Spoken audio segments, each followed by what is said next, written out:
This screencast is because I have an off-campus appointment tomorrow in class time, during class time that I was unable to set the time for. So I'm going to deliver some of the material on sexual selection via screencast rather than in person. So you should have gotten an email from me telling you to go to the screencast and watch this in lieu of being in class together. So let me pull up the PowerPoint. As you'll recall, in class on Friday, we were talking about female choice as one of the ways in which sexual selection occurs.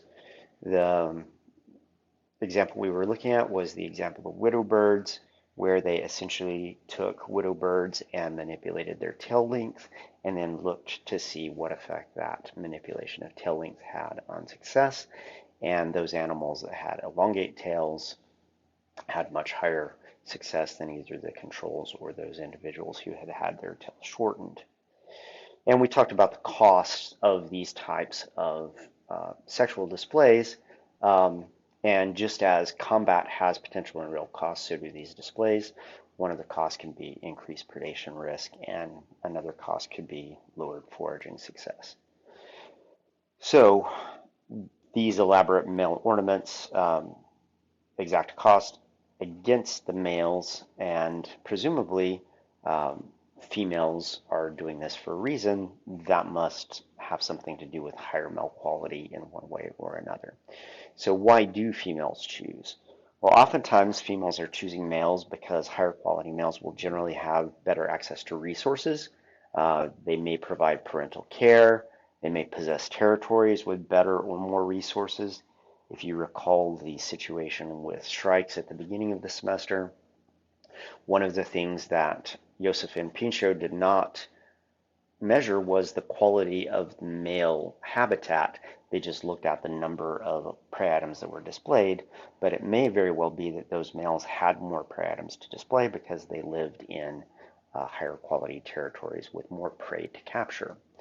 Male bullfrogs have territories that possess sites that are that impart higher egg survival and fewer parasites, and so females may choose male bullfrogs because those bullfrogs that hold territories have resources that, or aspects, attributes of the territory that are beneficial to females. In the case of hanging flies, we haven't really talked about hanging flies, but this is a group of flies where the males provide a food offering to the females, and the longer the female feeds on the food, the longer the male has the ability to copulate. And so when the male provides food to the female, the bigger the nuptial gift is, the longer the male gets to copulate. And that's actually beneficial to the female because she gets all of the energy and nutrients that are in that nuptial gift. But females may also choose simply because males have higher genetic quality. This is known as the good genes hypothesis. And in this case, sperm really is the only resource that the female is getting from the male. And in this case, the fact that those sperm hold high quality genes is really all the resource that is necessary to drive sexual selection. This is what has been hypothesized for bowerbirds. Bowerbirds are these birds that occur in Southeast Asia, and they go about the process of building elaborate display grounds. And so here you have a satin blue bowerbird, and it has built these two piles of sticks, and it goes around the forest searching for the particular type of sticks, arranges them in these two towers. There's an alleyway in between the two piles of sticks.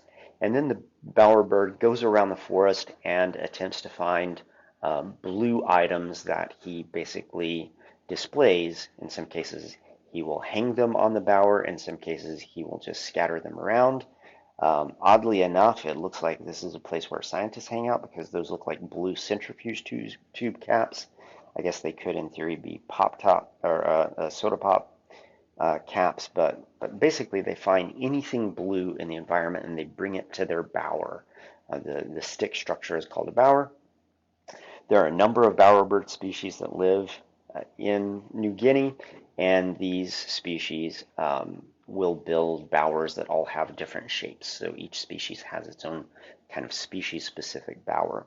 And then what the male proceeds to do is the male will essentially display. It will perform a dance where it goes around the bower, goes up and down the alleyway. There are feather displays, there are vocalizations, and this is all done to attract a female to his bower. And what the females do is they go from bowerbird to bowerbird to bowerbird, and whichever bowerbird has the fanciest bower with the most ornamentation and the most vigorous dance, that is the one that the female chooses. And then the female mates with the male and then goes off on her own and raises the offspring totally by herself. The males don't contribute anything to parental care. And so this is one of those situations where the only thing that the female is getting from the male is sperm.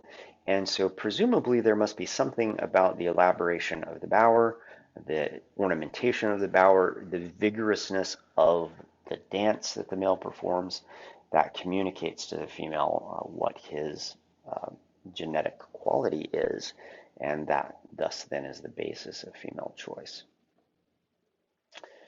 So if you only get genes, what are the potential benefits? Well, one hypothesis was put forth by Fisher back in 1930, so this is not a new idea. This is the idea that when you get good genes, what you do is you produce sons who are sexy to females. And so this is called the sexy son hypothesis. And what you get in this is you then get the coevolution of the male trait, whatever the male trait happens to be, and female choice. And so you end up getting a genetic covariance of these two traits. So remember back to the beginning of the semester when we were talking about quantitative genetic traits and how you can measure the heritability of traits, where you have the phenotype of the offspring and you have the phenotype of the parents, and if those two things are correlated, then that's the measure of additive genetic variance. We then talked about genetic covariance or correlation, where you can have on the y-axis trait 2 of the offspring, and on the x-axis you can have trait 1 of the parents. And once again, the statistical association between those two measures is a measure of the genetic covariance, the degree to which those two traits are undergirded by similar genetic architecture. Same genes presumably controlling both of those traits, or two genes, for example, that lie very close to one another on the same chromosome, such that they always tend to get inherited, could also lead to this genetic covariance. Either one of those could be the case, and the statistical relationship doesn't tell you which one of those are, but it's this situation where as one trait increases, so does the other trait. And in this case, the two traits are the male trait that females find attractive, and that is evolving in the male part of the population, and the choice of the females for preferring that male trait is evolving in the female portion of the population. This is sometimes referred to as the runaway selection hypothesis. Once again, that was another term that was coined by Fisher later. And in this case, you have to wonder what actually is the female choosing, and in some cases, they're just choosing novelty. And so anything that makes the male stand out from the crowd is something that the female will find attractive. Interestingly, there was this experiment that occurred, I think it was back in the 1970s, where they took zebra finches, which is here on the left, and they attached a white feather sticking up off of the top of the head, and any male that had this aberrant white feather sticking up off of the top of its head tended to get more matings. And it wasn't a feather that's found out in nature in zebra finches. It doesn't impart anything, obviously, to the aerodynamics of the bird. If anything, it makes the bird stick out more, and the researchers hypothesized that what was making these birds with the white feathers on the top of their heads attractive is simply that they didn't look like the other males. They had this one feature that made them stand out. And so one of the reasons that this novelty being enough might occur is that it might be possible that these novel traits that crop up occasionally through mutation actually end up accidentally exploiting a sensory bias in the female. And so there's this other set of ideas about how runaway selection gets started. Is it gets started by males exhibiting a characteristic that then appeals to some sensory bias of the female. In this case, the white feather might trigger something in the female's visual processing that essentially makes her cue in on the whiteness of the feather or the position of the feather or whatever it happens to be. And because of that sensory bias, they pick up on that, and that then begins the process of forming the female preference. So the McClintock and Hewitt's paper that you guys are reading for next week is about this coevolution of female choice and the male trait. So let's take a minute to talk about that particular paper for a few minutes. So in this case, they're working with a small wolf spider. It's a wolf spider you can find around here. It's also found in Ohio, where the people are who did this work. But Schizocosa ocreata is sometimes referred to as the brush-legged wolf spider. You can see that this is a male, and it has this tuft, this black tuft of hairs on its foreleg. And it uses this, this tuft in a series of leg waving displays that it uses to display to females. And with this particular spider species, as with many spider species, when you are a male and you come up to a female and you're interested in having sex with that female, she has one of two ways in which she can view you. She can view you as a potential sexual partner, or she can view you as a potential meal. And the way you escape becoming a meal is by presenting to her species-specific signals that signal to her, hey, I'm a member of your species, and by the way, I'm interested in having sex with you. And in this case, it's done through these leg displays, and the leg display is enhanced, presumably, by the size of the tuft. So then the question is, well, how could this male trait have evolved? And what McClintock and Hewitt argue in their paper is that these wolf spiders have a sensory bias towards this particular visual stimulus.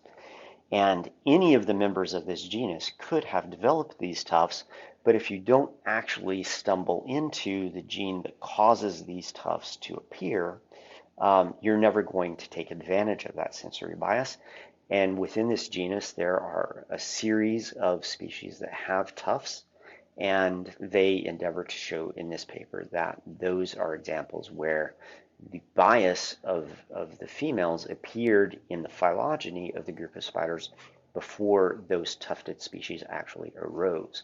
And so they're using a form of the comparative method to examine whether or not sensory bias exists, and where did that occur in the evolution of this genus relative to when tufts occur. In this case, they test it by playing videos of males displaying, and they digitally manipulate the size of the tufts or the presence of the tufts, and they show those videos to females of tufted species and also females of untufted species.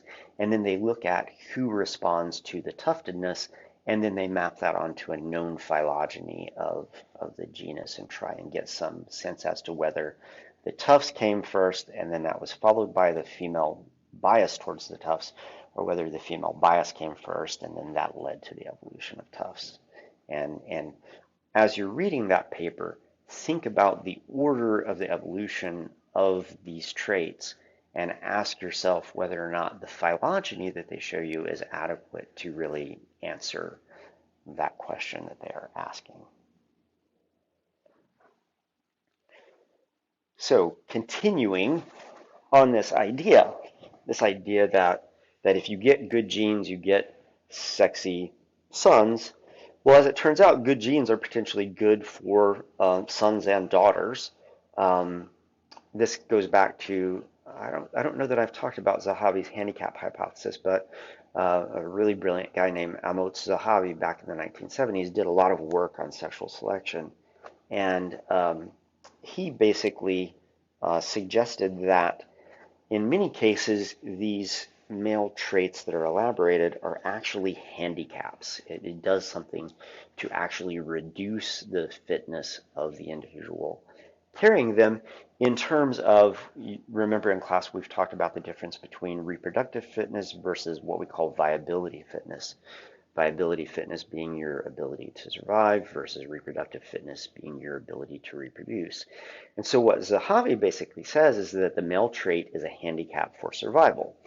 So if you're a widow bird and you have this hankin' long tail, that tail makes it more difficult for you to fly, which makes it more difficult for you to evade predators, and maybe makes it more difficult for you to find food. But then the fact that you have that long tail that hinders you in these ways, but you're still around, basically signals to females that there must be something about you that is somehow better genetically because you're able to survive and thrive in spite of the fact that you have this handicap. So in this case, females prefer the male trait because it's an honest indicator of male genetic quality precisely because it is a handicap. Of course, this only works if the handicap is expressed in full when the male is in good condition. And so a lot of times these traits that males possess, especially color traits, are reduced if you, for example, are plagued with parasites. This is one of the things that has been shown in wing patches of birds like the widow birds in Africa and also the red-winged blackbirds here in the United States. When you are afflicted by parasites, oftentimes the vibrancy of those wing patches is reduced compared to individuals that happen to be parasite resistant. And so once again, this would be another way in which the male trait signals good genetic quality because you either have resisted the parasite and you're parasite free, or you're carrying parasites and they're not affecting you to the point that it's affecting the display of the trait. Few studies have tested the genetic covariance between female preference and the male trait. One example is in the case of Stalkid flies, where they have looked at these flies that have stalks out on the ends of, or have their eyes out on the ends of these stalks. Males compete for territories that have nectaries, supplies of nectar on the stems. And if you're on a plant that has a nectary and you're a male stalkid fly, you will basically face off with another male stalkid fly who wants your territory, and you'll basically put your heads facing one another so that your stalks are parallel to one another, and they essentially look at one another, and whichever one has the shorter stalks flies away, and the one with the larger stalks gets to keep the territory. And presumably females actually do choose males on the same basis, and they've shown this with a series of experiments that once again links the preference of the female to the trait in the male, and they've brought these individuals into the lab and they've actually quantified a genetic covariance between the trait in the female and the trait in the male. So that's all about female choice, but because the animal kingdom is filled with variability, there are also situations in which the tables are turned.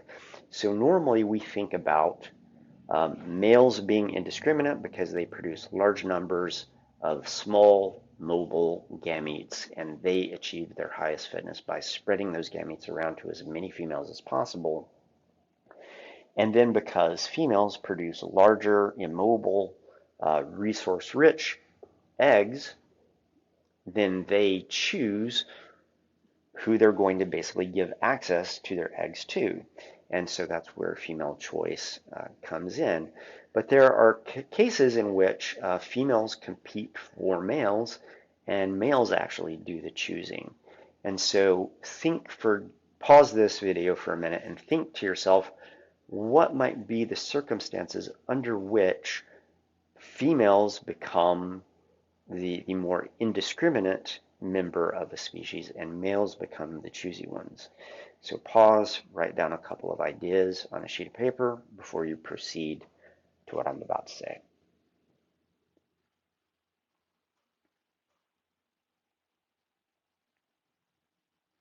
So when might males be choosy?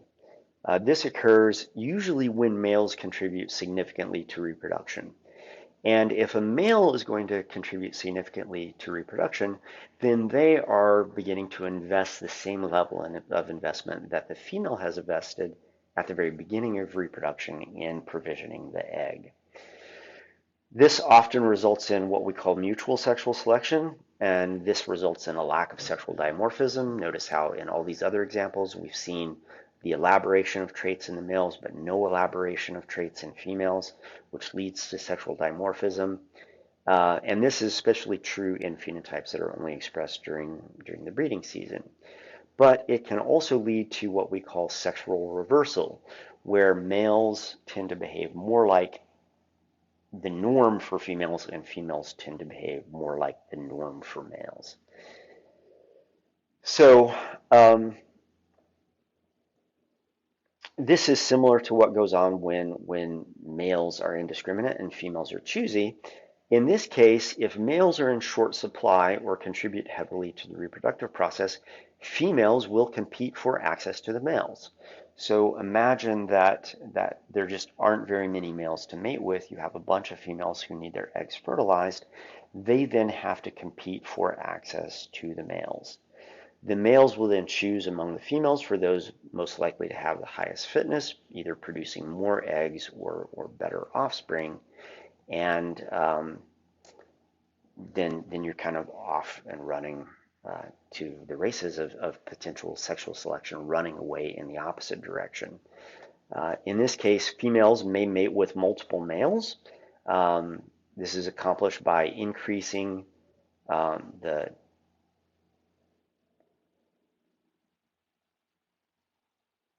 increasing the chance of paternity. So basically, they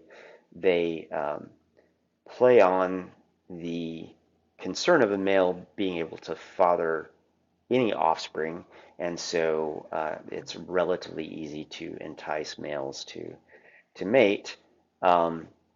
If you are a female and you mate with a particular male and then you stick around that male, that increases the probability of paternity and also increases the probability of parental care if that's the thing that you're actually trying to get out of the male. This also decreases the possibility of infanticide by the male. So this happens in a number of cases. Pipefishes, which are related to seahorses. So if you're familiar with seahorses, a pipefish is kind of like a seahorse, except it's long and straight as opposed to curly. But they have little tiny mouths on the front of their body. They have a long snout with a little tiny mouth at the front. In this case, males, just like in seahorses, they are responsible for parental care. And the females can produce multiple clutches in the time that it takes to incubate a single clutch. So in this case, a female can produce lots of eggs very quickly. So she's investing in lots of not very energy expensive eggs that she produces very quickly. So in the time that it would take her to incubate a single clutch, she can produce multiple clutches. So she achieves highest fitness by spreading those clutches of eggs around to as many males as she can. And so the females increase their fitness by increasing the number of males she mates with. Males are the limiting resource in this situation, and so you have this reversal of the sex roles. Another example of this would be katydids. In katydids, it is influenced by environmental conditions. In this case, there's severe food limitation, and the sex role reversal occurs because the male spermatophore provides energy and nutrients to the female, and because food is a limiting resource, then there is competition for access to the male spermatophore. If food is not limited, they're flexible and that there won't be any sex role reversal, as males can't provide a limiting resource and as a result, there's no incentive to compete for access to males. So when you think about sexual selection, it's a little tricky because animals do different things depending on the scenarios. But you can always go back to this original idea that we talked about at the very beginning of this chapter. What is it that increases fitness for a given individual? Does more matings increase the fitness, or does being choosier increase fitness? Whether it's the male that needs more matings or the female that needs more matings, or whether it's the male that needs to be choosy or the female that needs to be choosy, you can always think about what is the behavior, what is the behavioral strategy that is going to increase the fitness for the given individual, and that will point you towards what the mating system will be for that particular species. The answer to this question reveals who will be the more promiscuous of the two members of the species. General rules can be applied, but you have to examine the specifics of any system to predict accurately what you can expect to see happening in terms of the mating system. This brings us to sperm competition. Anytime a female mates with more than one male, their sperm are all present, and you can think of another aspect of sexual selection occurring at the level of the sperm. The individuals whose sperm get to the egg first are the ones that get to fertilize the eggs, and so in that way, those are the sperm that win, so to speak. So this happens when females mate with multiple males, and this is an example of sexual selection continuing after the act of mating. So oftentimes we think of sexual selection and quite frankly, reproductive behaviors as being divided into two phases. One is the pre-mating behaviors and one is post-mating behavior. And sperm competition is a situation where this is definitely a post-mating behavior or mechanism. So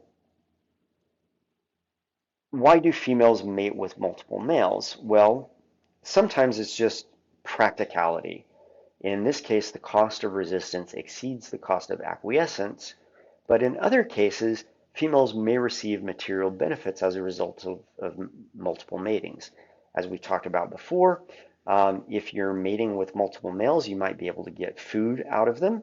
If you're mating with individuals that provide nuptial gifts, you may get spermatophores with each male that you mate with. You may get access to mating sites of the males that you mate with. Of course, all of this is assuming that the male that you've mated with doesn't also realize that you have mated with other males in the area, because that reduces the assurance of paternity and the male is less likely to provide these material benefits.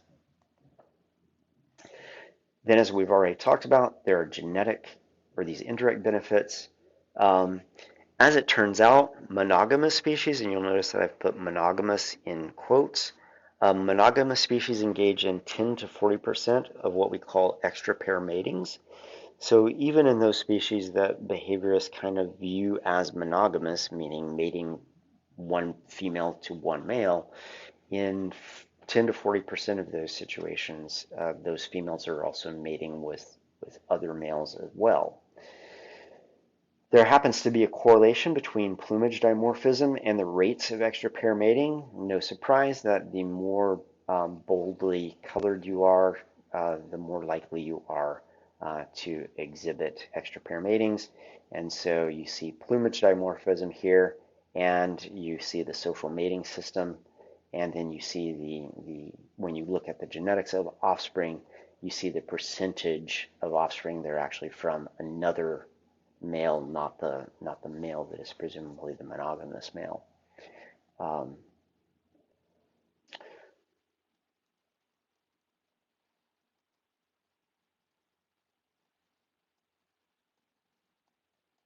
So a last example of why females might mate with multiple males deals with this genetic quality thing, this genetic benefits thing, and it goes back to kind of this whole thing. Why would you mate with multiple males if you've chosen a good male to begin with? And so there's an interesting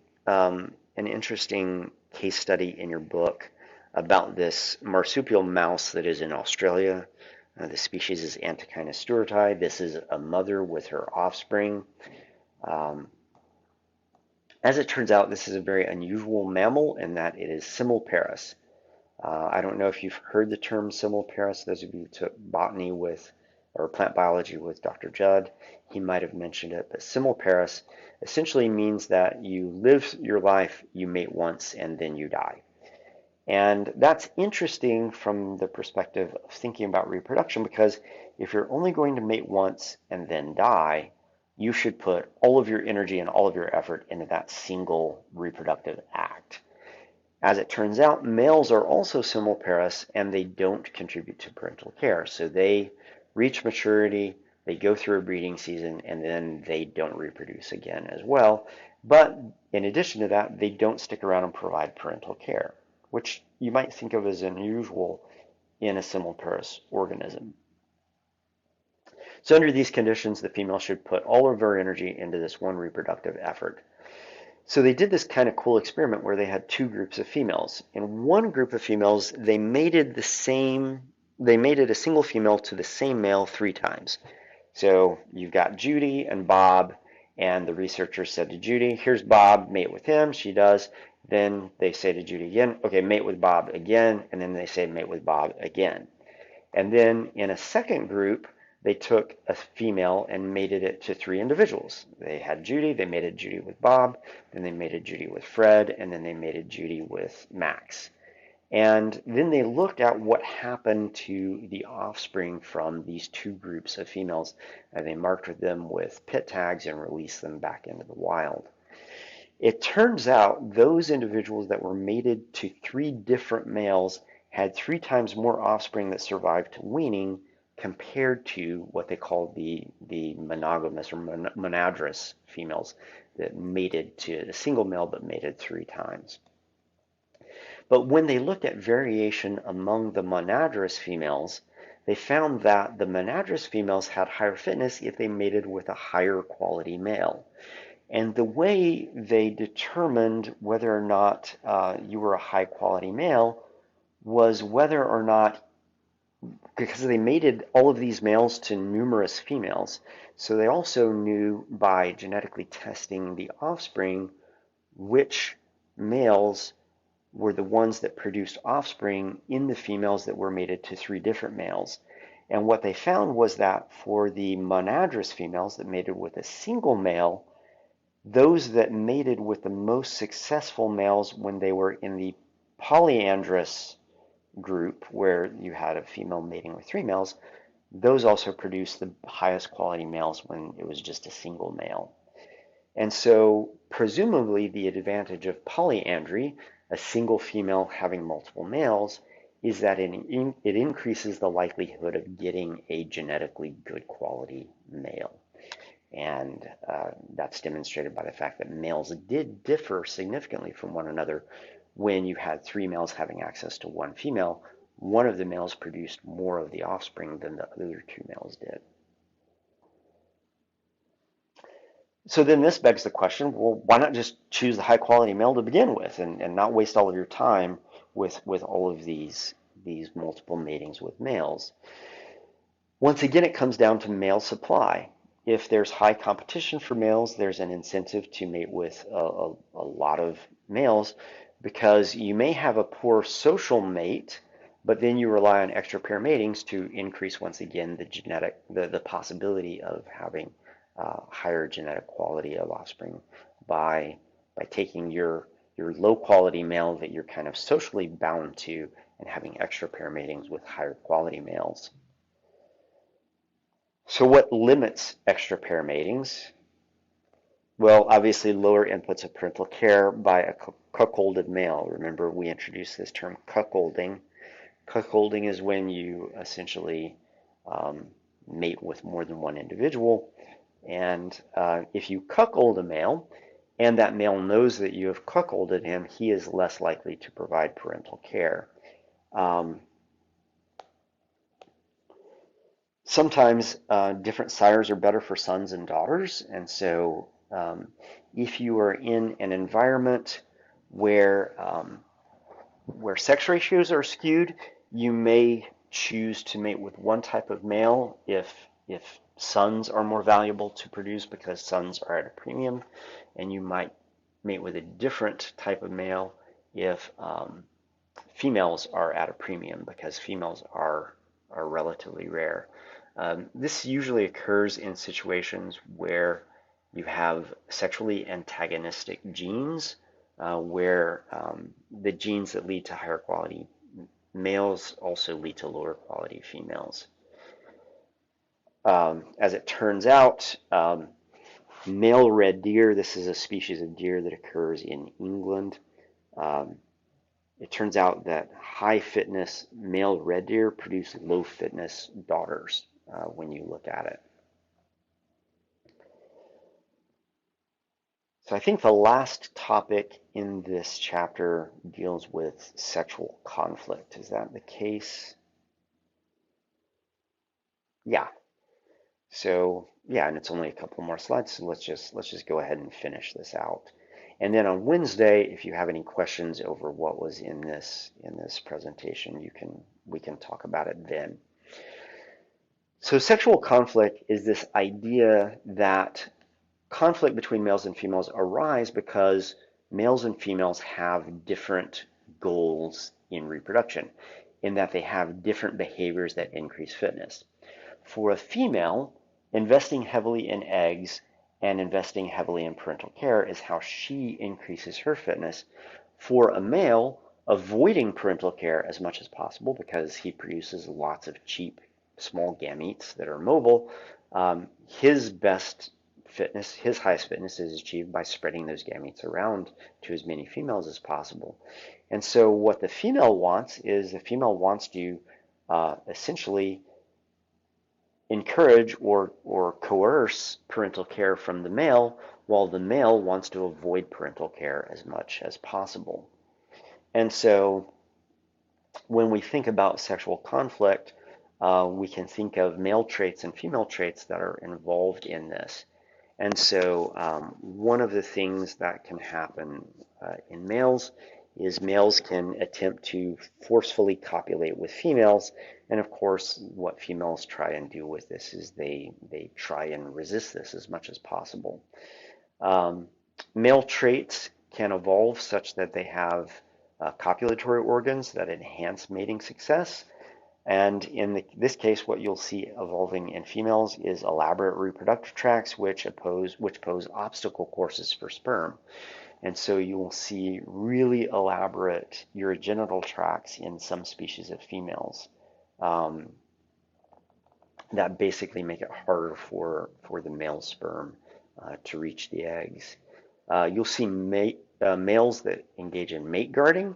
While they're mate guarding, they may copulate repeatedly with the female, and what females do to counter this is they seek out extra pair copulations. Males have the ability to remove or displace sperm from rival males, and females, of course, can eject sperm that they've received. Males can create copulatory plugs and anti-aphrodisiacs to discourage matings with other males. These are hormones that are in copulatory plugs that then reduce the sex drive of the female, essentially.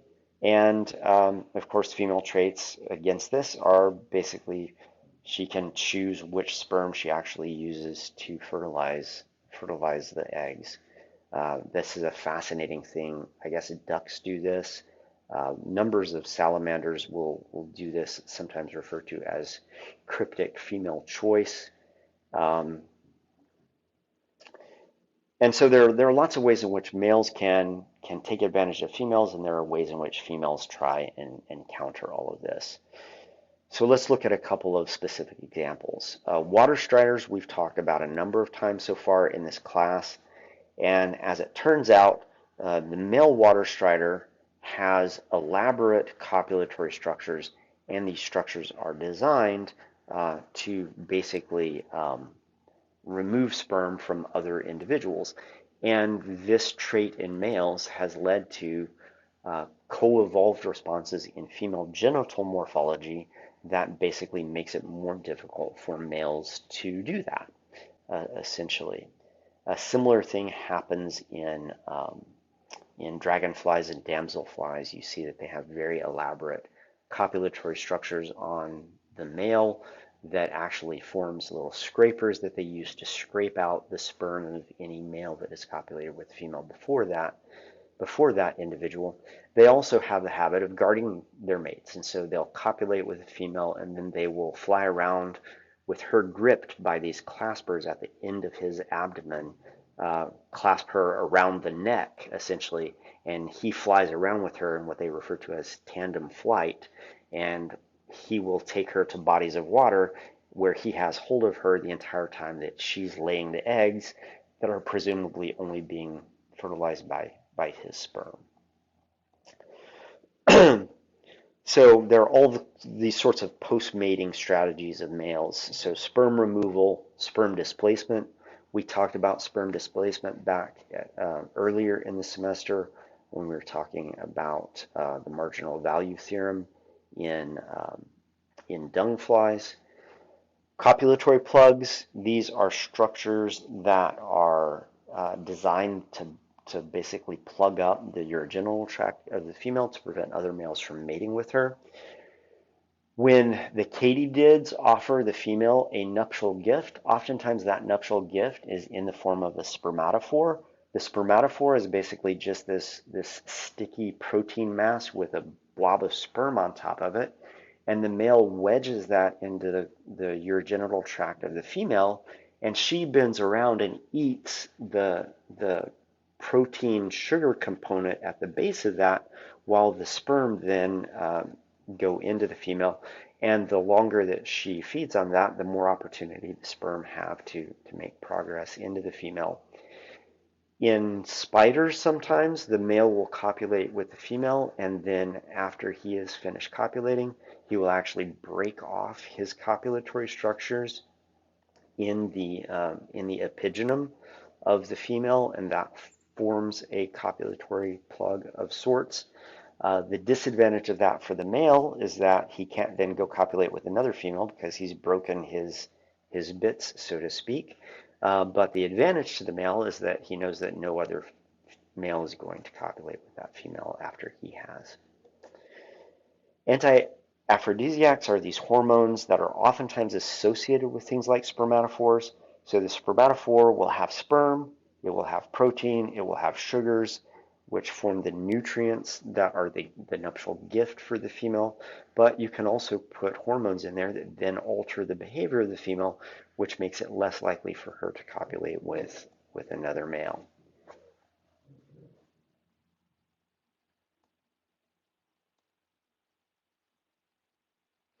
Males can produce sterile sperm as well as viable sperm. And what this basically enables the male to do is increase the sperm count so that when you then have sperm competition going on, you've basically kind of flooded the market with your sperm. Of course, not all of those are going to be viable sperm, but just kind of the pure volume of what you've given the female essentially dilutes the sperm of any other male that has copulated with the female. And then once again, there's all of this chemical warfare that's kind of going on with these accessory gland proteins that either alter the behavior of the female or can actually negatively affect the sperm of rival males, essentially. And then there's also just kind of the strategic allocation of sperm. Essentially, if sperm are expensive to make, males will basically essentially ration how much sperm they give to each female, giving more sperm to females that they think are going to have higher quality or more offspring, and fewer sperm to females that they don't. Then, of course, there's the whole female side of things, this idea of cryptic female choice. What happens in salamanders is salamanders get a spermatophore, and they will oftentimes be courted by multiple males, and they will pick up multiple spermatophores. And in the cloaca of the female, there are multiple diverticulations, multiple little blind alleys that the sperm goes into. And as it turns out with female salamanders is they partition the sperm that they receive from each male and they store it in a different part of the cloaca. Then as the eggs are traveling down the urogenital tract when she goes to lay them rather, she can determine which of those blind pouches she uses to eject sperm onto the eggs that are passing underneath that. And so she has a great deal of control over which male sperm actually gets access to the eggs that she is laying. And so this is what we refer to as cryptic female choice. As it turns out, chickens can also eject the sperm of males that they find not of high quality.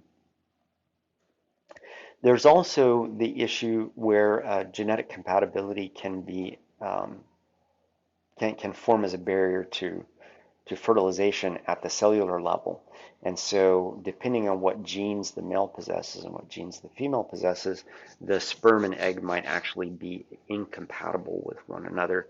And this also serves as a post-mating limitation to a male's unrestricted ability to fertilize a female's eggs.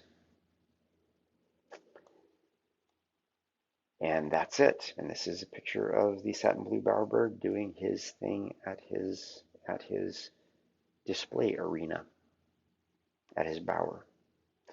So I will see you guys on Wednesday. At that point, if there's anything that was unclear in this presentation, we can go through that. And if not, we will proceed to the next chapter in the book. And I'll see you then.